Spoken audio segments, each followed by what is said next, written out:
Assalamualaikum warahmatullahi wabarakatuh. Kami dari kelompok 2 akan mempresentasikan hasil kerja kelompok kami tentang akuntansi dana bank mengenai bank deposito dan surat berharga. Yang beranggotakan saya sendiri Lulu Pratiwi NPM 018, Niken Damayanti NPM 020, dan Narulita Saputri NPM 026. Nah, yang pertama itu adalah pengertian deposito. Apa sih deposito itu? Nah, deposito itu merupakan simpanan masyarakat atau pihak ketiga yang penarikannya itu dapat dilakukan pada waktu tertentu menurut perjanjian antara penyimpanan dengan bank yang bersangkutan. Nah, penarikannya ini tuh bisa dilakukan hanya saat tertentu menurut jatuh temponya yang biasanya itu terdiri dari 1 bulan, 3 bulan, 6 bulan, 12 bulan, 18 bulan, dan 24 bulan. Nah, jika bank ingin dana likuiditas yang relatif besar, semakin lama jangka waktu deposito, maka semakin tinggi tingkat suku bunga. Dan jika dalam kondisi ekonomi normal, tingkat suku bunga deposito ini itu akan semakin kecil untuk deposito yang semakin berjangka waktu sekian lama. Nah, deposit ini dikategorikan kewajiban jangka pendek ataupun jangka panjang. Selanjutnya adalah deposito berjangka, di mana deposito berjangka ini dibagi menjadi beberapa macam. Yang pertama itu adalah pembukaan deposito. Nah, untuk membuka deposito itu dapat menggunakan setoran tunai, cek, biliet giro, bukti transfer masuk, wesel, atau warkat lain yang disepakati bank. Pada prinsipnya, wakat yang disetor itu harus sudah efektif atau dapat diuangkan. Bank akan mencatat pada rekening deposito jika waktu itu telah diuangkan, dan deposito itu akan dicatat sebesar nilai nominal deposito yang tertulis pada perjanjian. Contohnya itu pada tanggal 31 Mei 2015, Reni itu membuka deposito berjangka di Bank Mitra Niaga Semarang dengan nominal 50 juta, bunga 18% dengan waktu 3 bulan. Untuk itu, Reni menyerahkan biliet giro itu atas nama Reni 20 juta, cek Bank Mitra Niaga Semarang yang ditarik oleh Sinta itu sebesar 10 juta. Transfer masuk dari Bank Mitra Niaga Cabang Bandung 10 juta, dan kekurangannya itu dibayar secara tunai. Lalu untuk pencatatannya itu pencatatan transaksi itu pada di buku halaman 104, di mana pada tanggal 31 Mei 2015 DR Giro Reni itu sebesar 20 juta di debit, lalu Giro Sinta 10 juta di debit, RAK Cabang Bandung 10 juta di debit, DR Kas 10 juta di debit, dan CR Deposito Berjangka 50 juta di kredit. Nah, selanjutnya itu adalah bunga deposito berjangka. Di beberapa bank memperhitungkan bunga harian untuk deposito dalam artian berapa hari pun deposito mengendap itu akan diberi bunga seperti tabungan, tetapi hanya terkait jangka waktu deposito. Nah, perhitungan bunga yang lazim itu minimal mengendap 1 bulan, baru bank akan memberikan bunganya. Jika hal itu terjadi, maka dijadikan pedoman untuk deposito yang akan dibuka pada tanggal akhir bulan itu diperhitungkan pada akhir bulan, walau pada tanggalnya itu yang berbeda. Misalnya, deposito itu dibuka pada tanggal 31 Januari, maka jatuh tempo bunga itu pada tanggal 28 Februari atau 29 Februari, 31 Maret, 30 April, dan seterusnya. Tetapi kalau deposito itu dibuka pada tanggal akhir bulan, maka jatuh tempo bunga itu juga akan sama dengan tanggal pembukaan depositonya.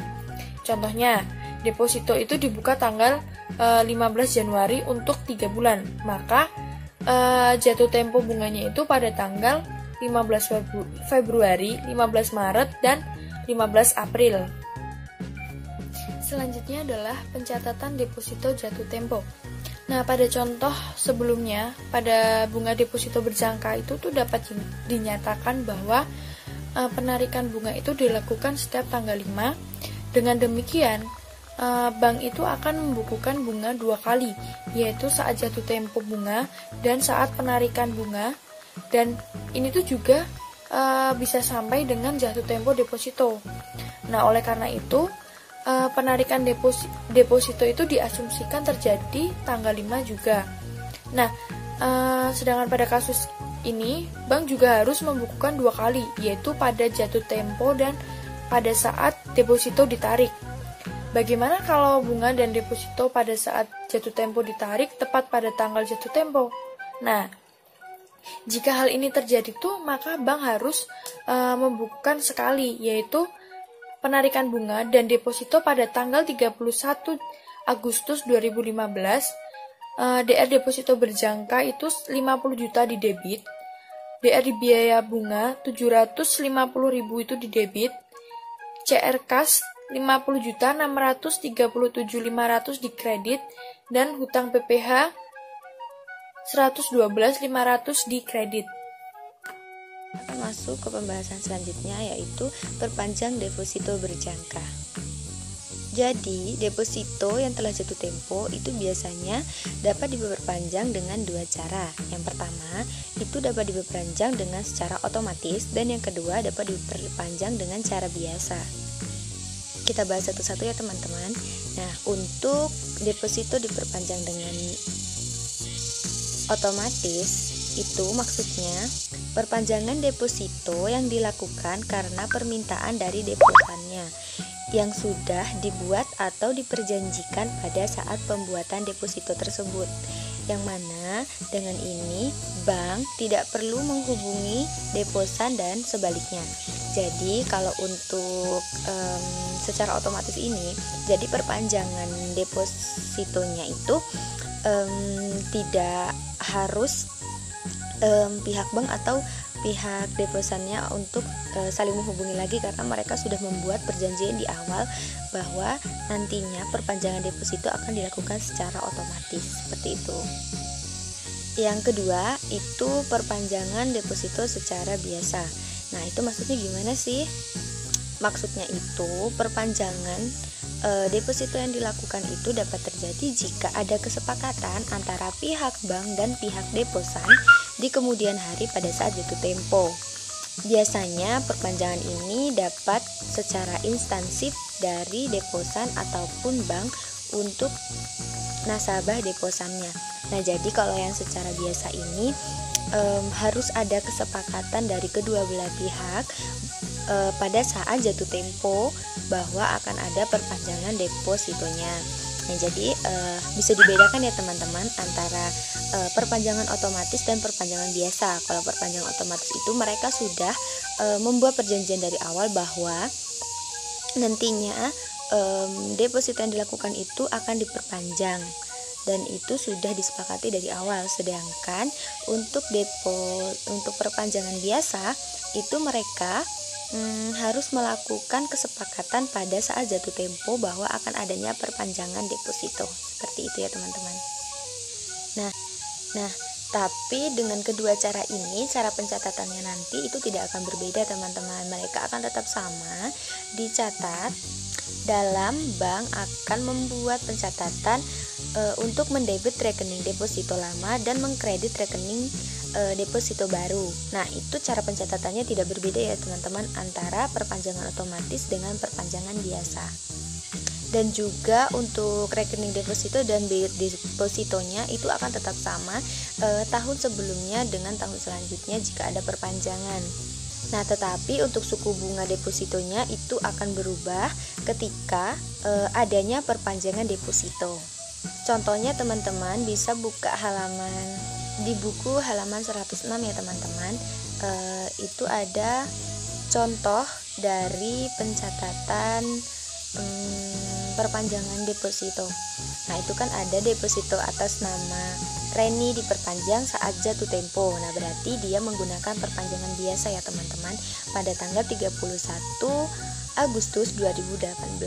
Nah, maka nantinya bank akan mencatat dengan catatan deposito berjangka lamanya di sisi debit, terus nanti deposito berjangka barunya itu akan ada di sisi kredit. Nah, seperti itu ada deposito berjangka lama sebesar 50 juta di sisi debit dan deposito berjangka barunya sebesar 50 juta di sisi kredit.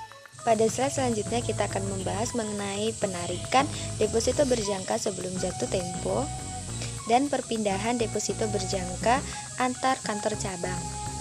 Kita bahas satu-satu ya teman-teman. Yang pertama kita kita akan bahas mengenai penarikan deposito berjangka sebelum jatuh tempo.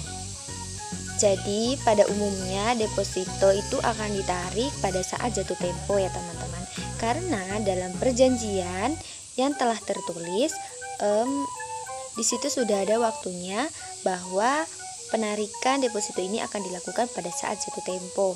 Tetapi dalam perbankan itu praktiknya deposito atau seorang deposan itu bisa saja menarik deposito yang masih outstanding. Jadi pada kenyataannya di bank itu seorang deposan itu bisa mengambil depositonya pada saat outstanding. Tetapi penarikan sebelum jatuh tempo ini akan sangat mengganggu likuiditas yang dimiliki oleh bank karena idealnya atau seharusnya bank akan menyimpan dana untuk pembayaran deposito ini sesuai dengan jadwal pembayarannya. Nah, jadi setiap bank itu pasti sudah memperkirakan dan sudah tahu kapan deposito itu jatuh tempo. Jadi mereka sudah menyiapkan pembayaran depositonya itu untuk waktu yang telah ditentukan. Jadi jika terjadi pengambilan sebelum waktunya, itu akan sangat berpengaruh dengan likuiditas yang dimiliki oleh perusahaan tersebut atau oleh bank tersebut. Nah, dengan hal ini biasanya bank umum atau konvensional itu biasanya mereka akan mengenakan penalti tertentu terhadap deposan bila melakukan penarikan sebelum jatuh tempo. Penalti deposito itu dicatat sebagai pendapatan lain-lain di bank. Nah, jadi pada bank umum atau konvensional itu mereka biasanya akan memberikan sebuah penalti kepada deposan yang mengambil atau menarik depositonya sebelum waktunya, yang mana nanti pembayaran penalti ini akan menjadi pendapatan lain-lain yang dimiliki oleh bank atau dalam pencatatan di banknya nanti. Nah, tetapi pencatatan penalti ini dalam setiap bank itu berbeda tergantung kebijakan masing-masing bank. Jadi misalnya nih antara bank BRI, BNI atau bank-bank yang lain itu biasanya mereka memberikan penalti yang berbeda-beda sesuai dengan ketentuan dan kesepakatan yang mereka miliki. Umumnya kebijakan penarikan penalti ini ada 3. Yang pertama, penalti dihitung sekian persen tertentu dari bunga sebelum pajak. Jadi suatu bank akan memberikan penalti kepada deposannya jika ia melakukan penarikan deposito sebelum jatuh tempo itu sebelum pajak. Yang kedua itu ada penalti dihitung sekian persen tertentu dari bunga setelah pajak. Nah, jadi kebalikannya dari yang pertama ya teman-teman. Kalau yang ini penalti ini diambil dari beberapa persen bunga setelah pajaknya nanti. Nah, yang terakhir itu ada penalti yang dihitung sekian persen dari nominal depositonya. Nah, jadi penalti yang akan ditarik oleh bank itu bisa sebesar misalnya nih penarikannya itu depositonya ada 20 juta. Nah, bank itu bisa mengambil misalnya 1 atau 2% dari nilai deposito itu untuk membayar penalti jika deposan mengambil atau menarik depositonya sebelum jatuh tempo. Nah, teman-teman bisa buka halaman 106 dan 107 ya untuk contoh soalnya. Nah, di situ ada contoh soal yang begini. Intan Nawangsari memiliki deposito berjangka di Bank Mitra Niaga Semarang sebesar 10 juta dengan jangka waktu 6 bulan. Suku bunganya itu adalah 18%. Deposito yang dibuka tanggal 31 Mei 2018 ini kemudian ditarik kembali dan oleh Intan pada tanggal 30 Juni 2018. Nah, jadi Intan ini melakukan penarikan sebelum jatuh tempo ya teman-teman.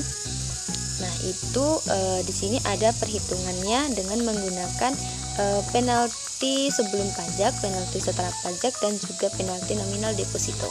Lakukan perhitungan bunga deposito ya teman-teman. Teman-teman bisa buka di halaman 107. Yang pertama kita akan membahas mengenai perhitungan dari bunga sebelum pajak. Nah, di sini itu kita misalnya mengandaikan penaltinya itu sebesar 20% dari bunga sebelum pajaknya. Nah, jadi sedangkan pajaknya itu sebesar 15%. Jadi nanti kita hitung dulu bunga depositonya itu, kita hitung dulu jadi berapa jumlahnya, lalu nanti kita hitung penaltinya. Nah, kan di situ sudah tertera ya teman-teman, kalau bunga penaltinya itu sebesar 20% dari bunga sebelum pajak. Bunga sebelum pajaknya itu yang atas ya teman-teman, itu sebesar 150.000. Jadi nanti 20% dikali 150.000. Jadi nanti penaltinya itu sebesar 30.000.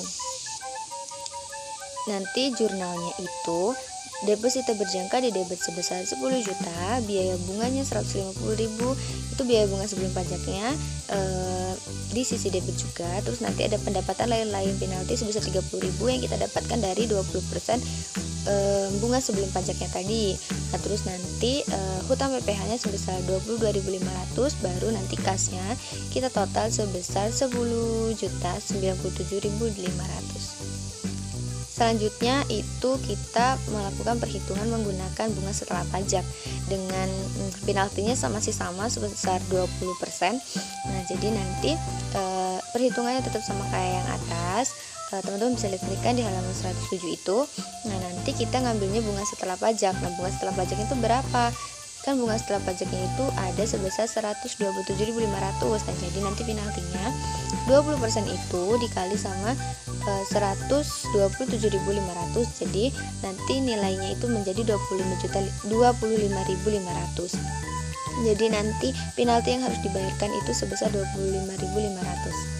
Jurnalnya itu nanti jadinya deposito berjangkanya 10 juta, biaya bunganya 150.000 di sisi debit, dan nanti di sisi kreditnya ada pendapatan lain-lain penalti sebesar 25.500 yang kita dapatkan dari perhitungan tadi, hutang PPh 22.500 dan kasnya sebesar 10.102.000. Yang terakhir itu ada penalti yang dihitung dari nilai nominal. Nah, ini kita ambil jadi 1% dari nilai nominalnya.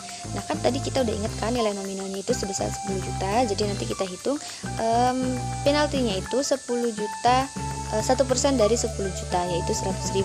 Jadi nanti Intan harus membayarkan penalti sebesar 100.000 kepada bank atas penarikan deposito sebelum jatuh temponya. Seperti itu teman-teman. Membahas mengenai perpindahan deposito berjangka antar kantor cabang. Jadi deposito yang telah dibuka di cabang bank tertentu itu dapat dipindahkan ke cabang bank lainnya. Nah, perpindahan deposito yang dibuka pada cabang lain ke cabang lainnya lagi itu dapat dilakukan atas permintaan deposannya. Jadi deposito misalnya dia mengambil deposito dari cabang bank di Bantul. Nah, itu dia bisa memindahkan depositonya misalnya ke cabang bank di Sleman. Itu atas persetujuan atau atas permintaan dari deposannya. Yang mana perpindahan ini akan menimbulkan hubungan antar rekening dari setiap kantor cabang. Nah, nanti untuk pengalokasian beban bunganya bisa diperhitungkan secara prorata berdasarkan lamanya pengendapan deposito di suatu cabang. Nah, jadi nanti pengalokasian beban bunganya itu bisa kayak sama ratakan kayak gitu di antar kantor cabangnya. Nah, selain itu juga harus ada alokasi beban bunga yang sudah berjalan. Nah, alokasi beban bunga ini dapat diperhitungkan secara prorata berdasarkan lamanya pengendapan deposito di suatu cabang. Jadi nanti itu ini bunganya itu bisa diproratakan antar kantor cabang gitu teman-teman. Nah, di sini ada contoh soalnya dan penjelasannya ya teman-teman. Teman-teman bisa buka buku halaman 108. Nah, itu ada contoh tentang deposito berjangka dalam waktu 6 bulan dengan nominal 10 juta telah dibuka di Bank Mitra Niaga Semarang pada tanggal 31 Mei 2018 dengan suku bunga sebesar 18%. pada tanggal 5 Juni, deposito tersebut dipindahkan ke Bank Mitra Niaga Cabang Solo. Nah, ketentuan alokasi beban bunga berpindahan deposito di Bank Mitra Niaga itu nah, itu adalah pengendapan depositonya 1 sampai dengan 7 hari 25%, 8 sampai dengan 15 hari 50%, terus 16 sampai dengan 21 hari 75%, dan 22 sampai dengan akhir bulan itu sebesar 100% alokasi beban bunga di cabangnya. Alokasi beban bunga dan pencatatan pada jurnal perpindahan deposito ini kita simak sama-sama ya teman-teman. Itu ada kantor cabang dari Bank Mitra Niaga Semarang dan Bank Mitra Niaga Solo. Nah, nanti itu ada perhitungannya, terus nanti ada hasil atau jumlahnya. Teman-teman bisa lihat di halaman 108 ya teman-teman. Nah, nanti dalam jurnalnya itu pencatatannya itu di Bank Mitra Niaga Semarangnya itu ada di tanggal 31 Mei-nya itu kasnya sebesar 10 juta dan depositonya sebesar 10 juta. Nanti di tanggal 5 Juninya deposito berjangkanya sebesar 10 juta, terus nanti ada biaya bunganya sebesar 37.500, terus hutang PPh sebesar Rp5.625 dan rak cabang Solonya sebesar 10 juta 31.875. Sedangkan pada pencatatan di Bank Mitra Niaga Solonya pada tanggal 5 Juni ia mencatat rak cabang Semarangnya sebesar nilai yang ada di cabang Semarang tadi yaitu 10 juta 31.875. Terus nanti deposito berjangkanya sebesar 10 juta dan bunga BIDI harus dibayarnya sebesar Rp31.875. Nah, nanti di tanggal 31 Juni pihak cabang Bank Mitra Niaga Solonya akan membuat jurnal yaitu biaya bunga sebesar Rp112.500, terus bunga DB harus dibayar sebesar Rp31.875 di sisi debit, dan nanti di sisi kreditnya ada hutang PPh sebesar Rp16.875 dan kas sebesar Rp127.500. Seperti itu ya teman-teman. Kita akan membahas mengenai sertifikat deposito. Nah, jadi sertifikat deposito ini pada prinsipnya hampir sama dengan deposito berjangka, yaitu memberikan deposito atau dana kepada pihak ketiga atau masyarakat dan terikat oleh jangka waktu. Yang membedakannya yaitu sertifikat deposito ini diterbitkan atas unjuk atau pembawa, sedangkan deposito berjangka itu diterbitkan atas tunjuk nama. Jadi kalau deposito sertifikat ini ia itu atas unjuk pembawa, sedangkan berjangka itu dia atas unjuk nama. Nah, tadi keterangannya sertifikat deposito itu atas unjuk pembawa. Nah, jadi karena seperti itu siapa saja bisa menarik sertifikat deposito ini selama ia bisa menunjukkan sertifikat deposito kepada pihak bank. Jadi tidak harus ia yang memiliki deposito, tetapi ia yang ditunjuk atau ia yang menjadi pemegang sertifikat deposito itu ia bisa mengambil atau menarik depositonya. Nah, ada juga nih perbedaan lain dari deposito berjangka dengan sertifikat deposito. Nah, kalau deposito berjangka itu kalau bunga sertifikat deposito itu diperhitungkan dan dibayar di muka, sedangkan deposito berjangka itu tidak.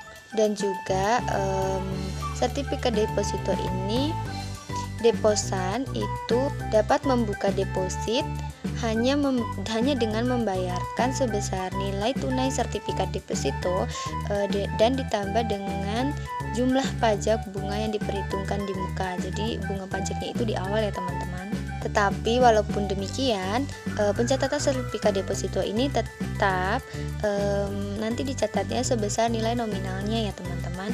Nah, nilai tunai sertifikat deposito ini dapat ditentukan dengan ada rumusnya. Rumusnya itu nilai tunai sertifikat deposito sama dengan Pi dikali 360 dibagi 360 plus I kali T.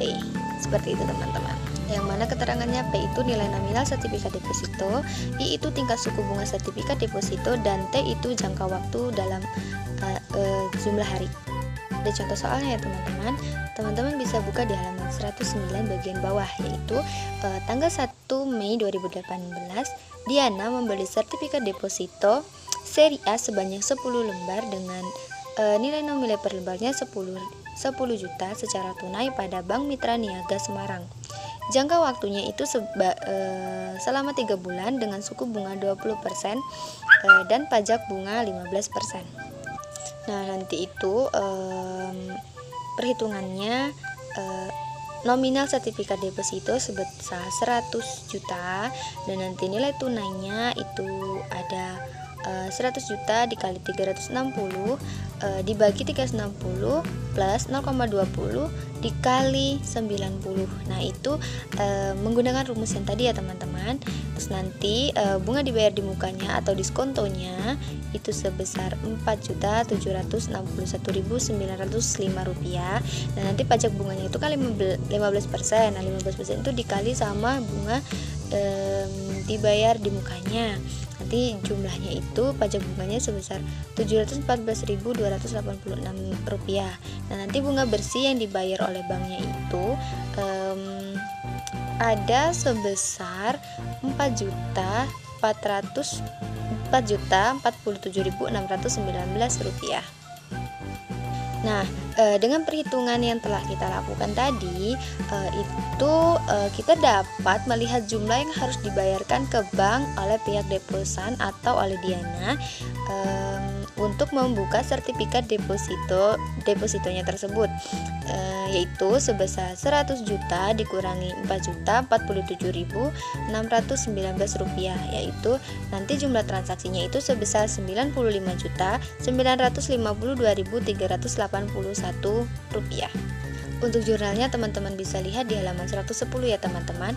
Itu ada jurnal penerbitan sertifikat deposito di tanggal 1 Mei 2018, ada amortisasi bunga di tanggal 1 Juni 2018, ada amortisasi bunga lagi di tanggal 1 Juli 2018, dan yang terakhir ada amortisasi bunga yang terakhir dan penarikan sertifikat deposito di tanggal 1 Agustus 2018, karena tadi kita menggunakan jangka waktu 3 bulan ya teman-teman. Untuk nominalnya itu sesuai dengan perhitungan yang sudah kita buat, dan untuk tata letak debit dan kreditnya teman-teman bisa lihat di halaman 110 ya teman-teman. Seperti itu. Saya Narulita Saputri, NPM 026. Nah, di sini saya akan menjelaskan tentang surat berharga pasar uang atau SBPU yang diperdagangkan. Nah, SBPU yang diperdagangkan ini ada 2 jenis. Yang pertama, surat sanggupan atau surat askep atau promis. Yang kedua itu surat wesel. Nah, untuk surat sanggupan itu berupa yang pertama, surat sanggupan yang diterbitkan oleh nasabah dalam rangka penerimaan kredit dari bank atau lembaga keuangan bukan bank atau LKBB untuk membiayai kegiatan tertentu. Yang kedua itu ada surat sanggupan yang diterbitkan oleh bank dalam rangka pinjaman antar bank. Nah, untuk dari surat wesel itu ada 2 juga. Yang pertama itu surat wesel yang ditarik oleh bank dan diaskep oleh pihak lain dalam rangka transaksi tertentu penarikan atau pihak tertarik, yaitu nasabah bank atau LKBB. Nah, yang kedua itu surat wesel yang ditarik oleh nasabah bank atau LKBB dan diaskep oleh bank atau LKBB dalam rangka untuk pemberian kredit untuk pembiayaan kegiatan tertentu. Selanjutnya yaitu perdagangan SBPU dengan Bank Indonesia. Nah, khusus dalam perdagangan SBPU dengan Bank Indonesia, SBPU ini harus berjangka waktu minimal 30 hari dengan nominal minimal itu 25 juta, selanjutnya berkelipatan 5 juta dan paling maksimal itu 10 juta. Nah, SBPU yang diterbitkan tidak dalam rangka kredit yang sebagian atau seluruh dananya berasal dari BLBI, untuk penjualannya dilakukan secara lelang dengan menggunakan sistem diskonto. Nah, dalam perdagangan SBPU ini, hak dan kewajiban penjual atau pembeli itu harus diperhatikan, karena pada saat perdagangan dimulai harus ditegaskan menggunakan cara outright atau repurchase agreement atau RPO. Nah, untuk rumus perhitungan nilai tunai SBPU itu adalah nilai tunai sama dengan nilai nominal dikali 360 dibagi 360 ditambah tingkat diskonto dikali jangka waktu. Selanjutnya, akuntansi surat berharga diterbitkan. Nah, untuk surat berharga yang diterbitkan akan dicatat pada saat penerbitan, penjualan, dan pelunasan.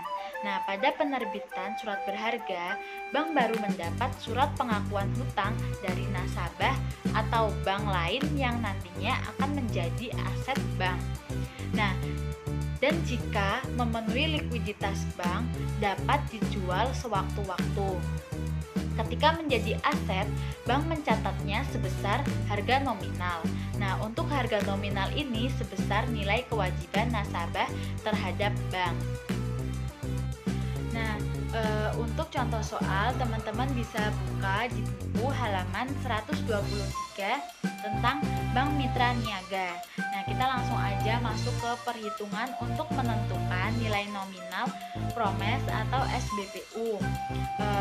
Platform kredit untuk nasabah itu sebesar 100 juta dan pembayaran angsuran pokok itu sebesar 12 juta dan outstanding kreditnya itu 100 juta dikurangin 12 juta, hasilnya 88 juta. Nah, untuk tunggakan bunga kredit itu sebesar 4.800.000 rupiah. Nah, untuk nilai tagihan bank terhadap nasabah itu 88 juta ditambah 4.800.000, hasilnya 92.800.000 rupiah.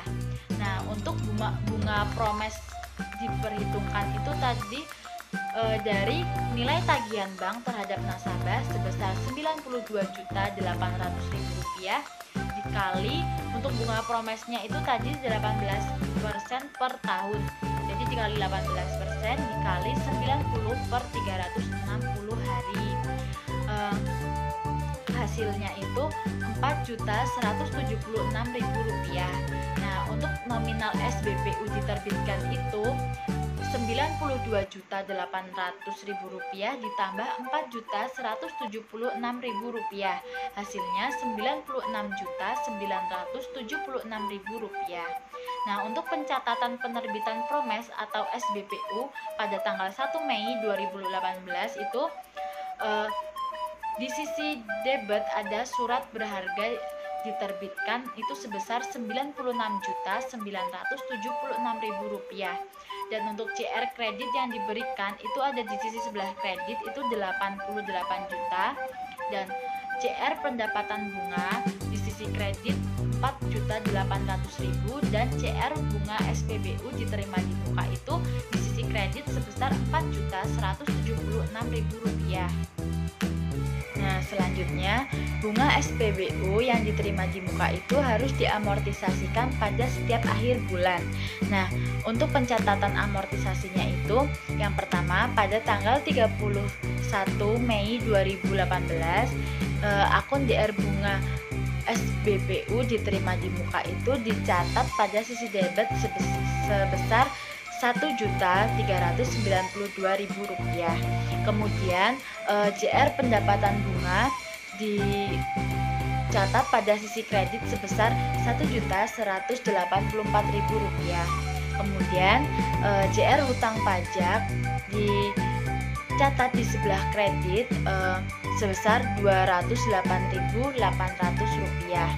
Kemudian pada tanggal 30 Juni 2018, DR bunga SBPU diterima di muka dicatat sebelah debit sebesar Rp1.392.000.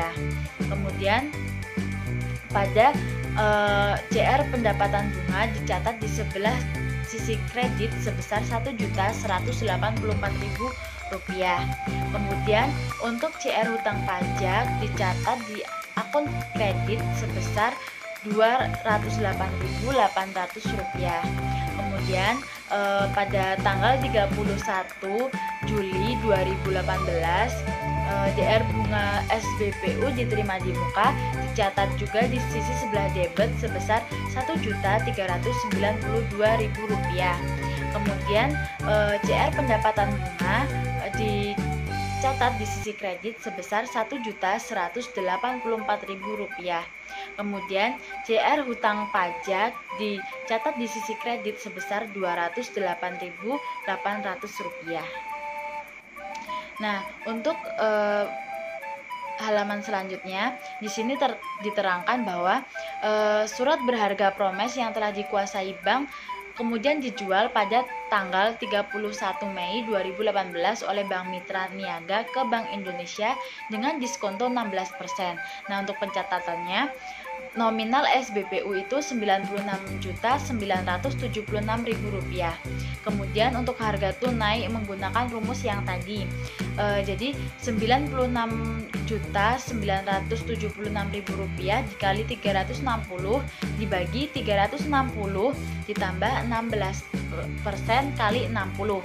Hasilnya itu Rp94.457.143. Kemudian diskonto SBPU-nya itu Rp2.518.857. Nah, untuk pencatatannya pada tanggal 31 Mei 2018, DR Giro Bank Indonesia mencatat di akun sebelah debit sebesar Rp94.457.143. Untuk DR diskonto SBPU sebelum diamortisasi itu sebesar Rp2.518.857. Kemudian untuk CR surat berharga SBPU itu di sisi kredit sebesar Rp96.976.000. Nah, untuk diskonto itu sebesar Rp2.518.857. Itu untuk 6 hari atau 2 bulan. Nah, bank melakukan amortisasi pada bulan kedua dan ketiga sebagai berikut. Pada tanggal 30 Juni 2018, DR biaya bunga SBPU itu dicatat di akun sebelah debit sebesar Rp1.259.428. Nah, untuk akun sebelah kredit yaitu CR diskonto SBPU belum sebesar Rp1.259.428.20. Kemudian untuk tanggal 31 Juli 2018, DR biaya bunga SBPU dicatat di sisi sebelah debit sebesar Rp1.259.428. Nah, DR surat berharga SBPU dicatat di sebelah debit sebesar Rp96.976.000. Kemudian untuk CR diskonto SBPU belum itu dicatat di sebelah kredit sebesar Rp1.259.428. Kemudian untuk CR Giro Bank Indonesia dicatat di sisi kredit sebesar Rp96.976.000.